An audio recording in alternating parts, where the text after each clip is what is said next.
안녕하십니까. 유튜브 바이블의 박종수 목사입니다. 한 주간 잘 지내셨나요? 우리가 조금 더 많은 것들을 알아가면서 그 일들을 통해서 배워가는 것도 많지만 그것이 삶의 실천이 되어질 때 더 큰 은혜가 될 줄 믿습니다. 우리 웨스트민스터 대의문답 실천편인데요. 우리가 지식적으로 알기보다는 삶에서 조금이라도 적용하기 위해 애쓴다면 조금 더 은혜롭고 보람있는 시간이 되지 않을까 생각해 봅니다. 우리 웨스트민스터 실천편에서는 계속적으로 율법에 대한 것들을 배워가고 있고요. 그 율법에서 특히나 10계명에 대해서 배우고 있습니다.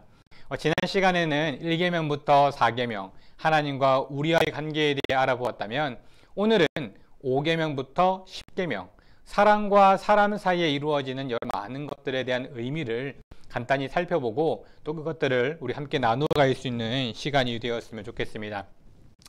우리 제5계명은 내 부모를 공경하라입니다.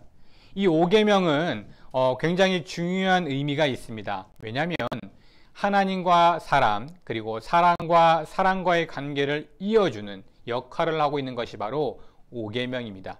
즉, 이 5계명은 사람과 사람과의 관계를 이야기해주는 첫 번째 계명이기도 하지만 하나님과 사람을 이어주는 앞에 4개의 계명과 그리고 사람과 사람을 이어주는 앞 뒤에 6개의 계명을 이어주는 역할, 즉 중복적인 역할을 하고 있기 때문입니다.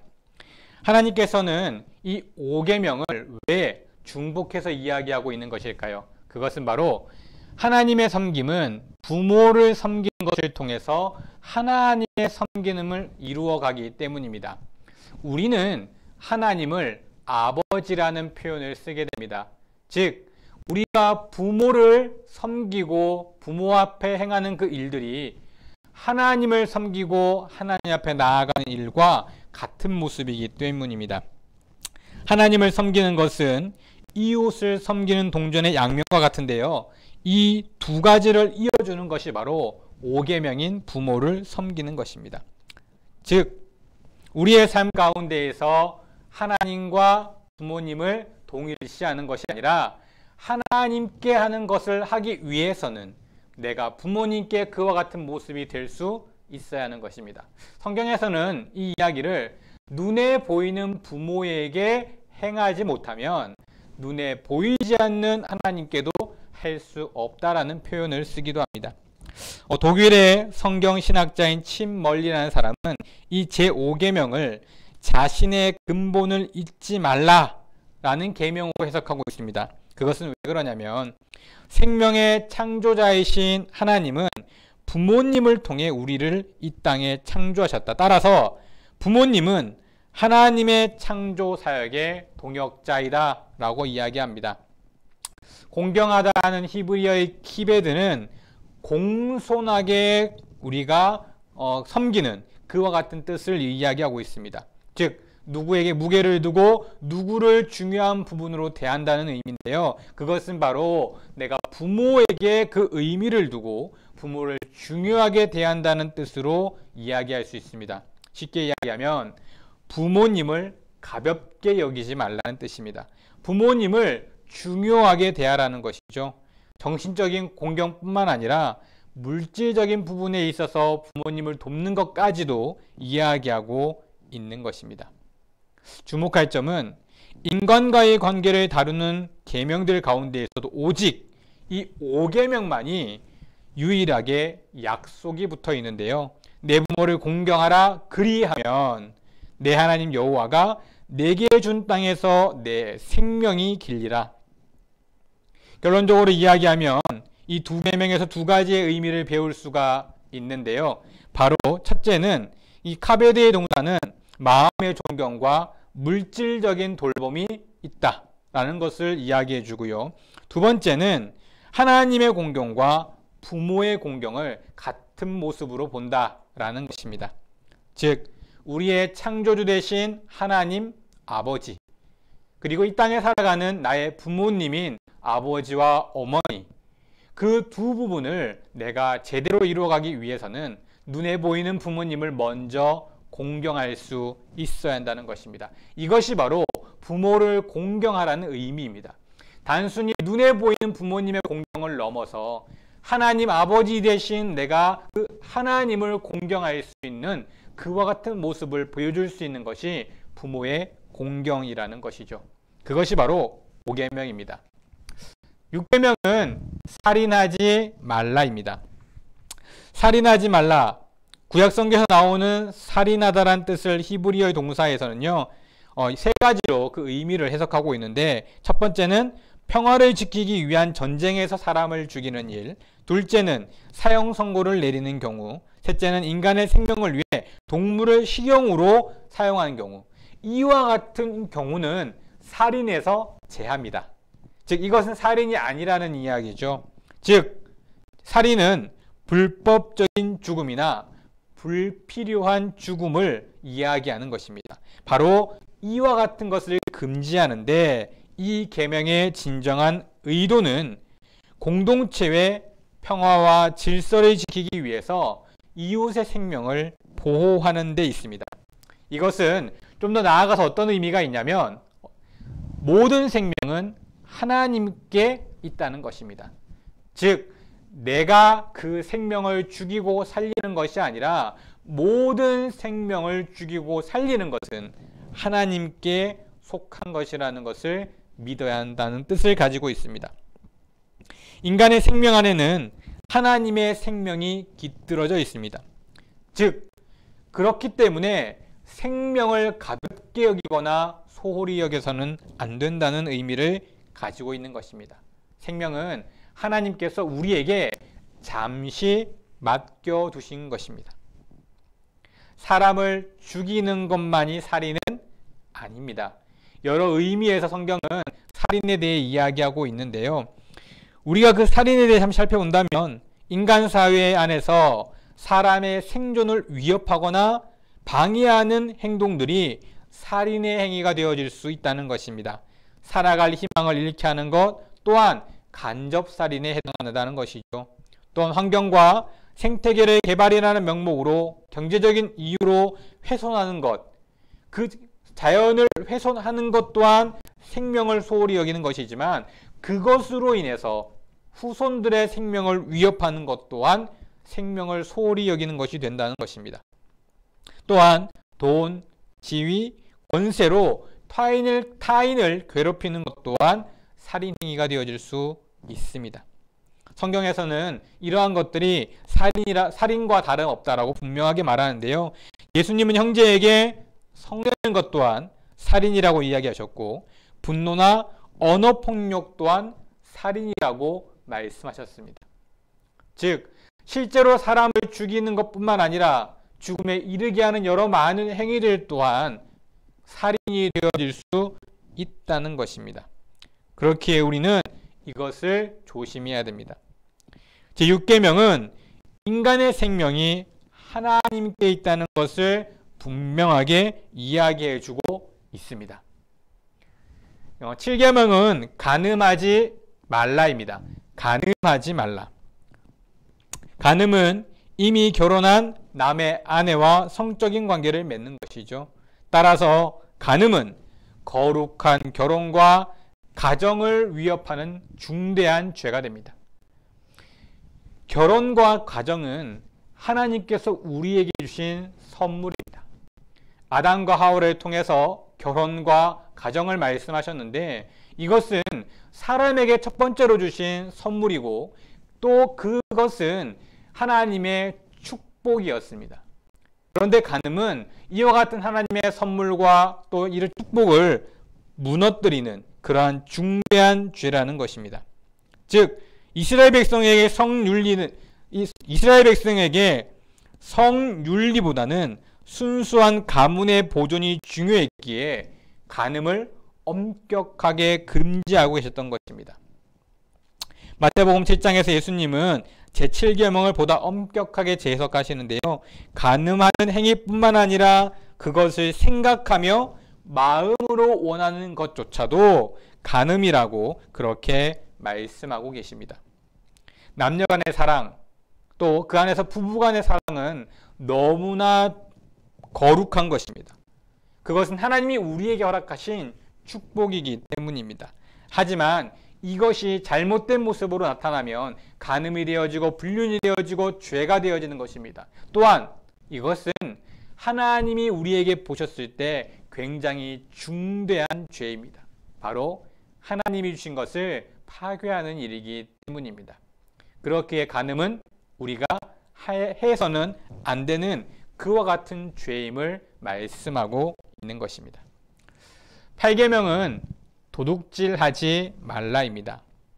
도둑질이라고 해서 남의 물건을 훔치는 그와 같은 일들을 많이 생각하실 텐데요. 그 외에도 사실은 여러 많은 것들이 있을 수 있습니다.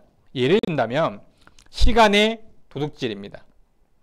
장사꾼이 돈에 해당하는 물건을 주지 않으면 그것 또한 도둑질입니다. 또한 그 사람이 돈을 쓸 수 있는 기회를 빼앗는 것도 도둑질이라고 생각할 수 있습니다. 또 악의적인 헌담을 통해서 그 사람의 신용을 심하게 훼손하는 그것은 바로 그 사람의 평판을 훔치는 일이 되어질 수 있습니다. 제8계명은 1차적으로는 이스라엘 사람의 자유를 박탈하는 노예화를 지적하는, 즉 인간을 도둑질하는 행위를 금하는 계명이었습니다. 즉 우리가 생각하는 남의 물건을 훔치는 것이 아니라 노예화되어지고 있는 그런 이스라엘의 모습, 그 일들 속에서 인간을 훔치는 이와 같은 도둑질에 대한 것을 금하는 것이었습니다. 하지만 그 외에도 많은 부분에 있어서 도둑질에 대한 것들을 살펴보았습니다. 또한 땀 흘리지 않고 얻으려고 하는 것도 도둑질입니다. 그것은 바로 하나님께서 이미 우리에게 정하신 법칙이기 때문입니다. 아담이 죄를 짓고 난 이후에 에덴 동산에서 쫓겨나면서 하나님께서는 경작하고 지키게 하셨고 그것을 통해서 땀 흘리며 하나님의 은혜를 입을 수 있도록 말씀하셨습니다. 바꿔 말하면 도둑질이라고 하는 것은 하나님의 창조 질서를 파괴하는 것입니다. 또한 나누지 않는 것도 도둑질이라고 볼 수 있습니다. 나눔 없는 삶 역시 바로 그렇게 이야기하는 것인데요. 하나님께서는 우리에게 나누며 살아갈 수 있도록 우리를 창조하셨습니다. 하와를 지을 때 돕는 배필이라고 하신 것은 자신이 가지고 있는 것을 나눔으로 서로 합력하여 선을 이루게 하신 것인데 우리가 가지고 있는 것으로 함께 나누기를 원하셨습니다. 초대교회도 보면 바로 그와 같은 모습으로 살아가는 모습을 볼 수 있습니다. 즉 우리가 생각하는 도둑질, 단순히 물건을 훔치는 것이 아니라 그 당시 때 이스라엘에 있어서는 노예의 삶을 통해 인간의 모습을 훔쳐갔던 것들을 금하신 것이지만 그 외에도 여러 많은 모습으로 도둑질은 이루어질 수 있다는 것이죠. 이러한 것들을 우리가 조심하려고 애를 써야 한다는 것입니다. 그럼으로써 우리가 이 도둑질에 대한 것들을 지켜갈 수 있는 것이죠. 도둑질은 하나님의 창조 질서를 파괴한다는 것을 잘 기억해 주셨으면 좋겠습니다. 9번째는 거짓 증거하지 말라입니다. 거짓이란 단어는 진심이 아닌 것을 의미합니다. 신명기에서는 신실하지 않은 것도 거짓으로 이야기하고 있습니다. 이 거짓은 우리의 본성이 타락했다는 증거로 보여지는 것이기도 합니다. 그렇기 때문에 우리에게 있어 이 거짓 증거는 굉장히 조심해야 하는 것입니다. 그러면 왜 이러한 일들을 이야기하는 것일까요? 제9계명은 법정에서 거짓 증언을 이야기합니다. 증거하다로 번역된 히브리어의 아나는 보통 대답하다는 의미를 가지고 있는데요. 그러나 아나가 전치사 배와 결합되면 특정인을 변호하거나 혹은 반대하기 위해 재판에 서서 증거하는 것을 의미합니다. 즉 법정에서 거짓말을 금하는 제9명의 본래 의도는 이웃을 보호하기 위한 계명입니다. 거짓 증언하지 않음으로써 상대방을 보호한다는 의미가 있는 것이죠. 진실을 말해야 하는 순간에 침묵을 하는 것도 거짓으로 볼 수가 있습니다. 그렇기에 우리는 조심하며 우리가 거짓을 하지 않도록 그 삶을 잘 살아가야 하고, 이 제9계명은 단순히 거짓을 하지 않는 것이 아니라 거짓으로 증거하지 않음으로 인해 이웃을 보호하기 위한 수단이라는 것을 명심해야 합니다. 우리가 우리의 삶 가운데 단순히 거짓말을 하는 것이 어떤 큰 의미가 있겠나 싶지만, 나비 효과라고 하죠. 이 거짓말 때문에 점점 더 큰 거짓말을 하게 되거나, 이 조그만 거짓말이 부풀려져서 감당할 수 없는 거짓말이 되어지기도 합니다. 그래서 사람을 망가뜨리기도 하고 많은 사람들에게 피해를 주기도 합니다. 그렇게 우리는 이 거짓말을 조심해야 될 필요가 있습니다. 10번째 계명은 내 이웃의 소유를 탐하지 말라. 탐내는 것, 탐욕이라고 볼 수 있는데, 탐욕은 모든 사회악의 뿌리가 됨을 이야기합니다. 다윗은 밧세바를 취하게 됩니다. 이것은 바로 8계명을 어기게 된 것이죠. 뿐만 아니라 또 그 밧세바를 임신시킴으로, 취함으로 7계명 또한 어기게 됩니다. 이러한 모습 속에서 이 탐욕으로 인해 벌어진 여러 많은 일들, 단순히 한 번의 죄로 그치는 것이 아니라 그것으로 인해 살인까지 저질러 버렸던 이 다윗의 모습을 볼 때, 우리에게 있어 이 탐욕은 굉장히 조심해야 될 부분인 것 같습니다. 만족함의 대명사 사도 바울 이렇게 고백합니다. 내가 궁핍함으로 말하는 것이 아니니라. 어떤 형편에서든지 나는 자족하기를 배웠노니, 나는 비천에 처할 줄도 알고 풍부에 처할 줄도 아는 일체의 비결을 배웠다라고 이야기합니다. 즉, 내 이웃의 소유를 탐하지 말라. 탐욕을 절제할 수 있는 것이 무엇이냐면 바로 만족입니다. 하나님께서는 자신에게 주신 것, 그것을 우리에게 만족할 수 있도록 하셨습니다. 하나님께서 자신에게 준 것에 만족하는 것, 그것이 바로 탐욕을 제어하는 방법입니다. 하나님께서는 탐욕이 가득하고 자신만을 생각하는, 자신만을 섬기는 삶의 방식에서 벗어나 하나님을 맨 앞에 두고 다른 사람을 그 뒤에 두고 자신의 만족을 맨 뒤에 두는 그러한 삶을 살기를 원하셨던 것입니다. 즉, 이 10계명은 단순히 자신의 소유를, 내 이웃의 소유를 탐내지 않는 것이 아니라 지금 내게 주어진 것을 만족하는 것입니다. 왜요? 하나님께서 나에게 주신 것, 그렇기에 그것으로 만족할 수 있는 그와 같은 은혜를 알아야 한다는 것을 말하고 있는 것입니다. 이와 같이 말하고 있는 이러한 10계명, 지금 내 모습에 만족하는 것, 물론 지금 이대로 그냥 살아가라는 것은 아닙니다. 앞으로도 열심히 할 수 있도록 노력하겠죠. 노력하는 만큼 하나님께서 내게 주시는 것임을 우리는 깨달아야 하고, 그것 가운데 내가 만족할 수 있는 은혜가 있어야 한다는 것입니다. 이것이 바로 10번째 계명입니다. 하나님께서는 우리에게 10계명을 주셨는데요. 그 이유는 첫 번째로 하나님이 원하시는 우리의 모습을 보여주기 위해서입니다. 하나님은 우리에게 첫 번째 계명부터 10가지 계명을 통해 원하시는 모습과 삶이 있었습니다. 그 삶을 깨달아야 하고 그 삶을 볼 수 있어야 합니다. 두 번째는 우리에게 정말 자연스러운 삶의 방식이 무엇인지를 보여주는 것입니다. 세상적으로 살아가는 삶이 아니라 하나님 앞으로 나아갔을 때 우리가 창조의 모습대로 원리대로 살아가기에 우리에게 가장 자연스러운 삶이라는 것을 알려주신 것이라는 것입니다. 10계명은 바로 그와 같은 이유로 우리에게 주어진 것입니다.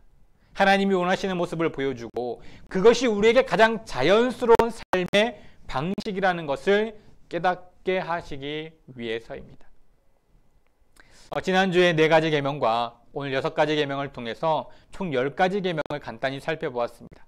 그것을 통해서 우리가 어떠한 모습으로 하나님께 나아가야 할지, 또 어떠한 삶을 살아야 할지를 고민하고 조금 더 내 삶에 있어서 잘 되고 있지 않은 부분들은 그러한 부분들을 생활하기 위해, 살아가기 위해 노력하고 애쓰는 우리 모든 성도님들이 되셨으면 좋겠습니다. 오늘의 키워드입니다. 10계명 중에 5계명. 5계명은 뭔가 조금 특별하다고 했습니다. 앞에서 1계명부터 4계명을, 그리고 5계명부터 10계명 사이를 이어주는 계명이 바로 5계명이라고 말씀드렸는데요. 이 5계명은 무엇인지 써주시면 되겠습니다. 한 주간도 또 승리하시고, 또 여러분들 10계명을 다시 한번 기억하고 떠올리면서 내가 어떠한 모습으로 살아야 될지를 하루하루 되돌아보는 그러한 은혜가 있었으면 좋겠습니다. 한 주간 또 승리하시기를 바라겠습니다. 감사합니다.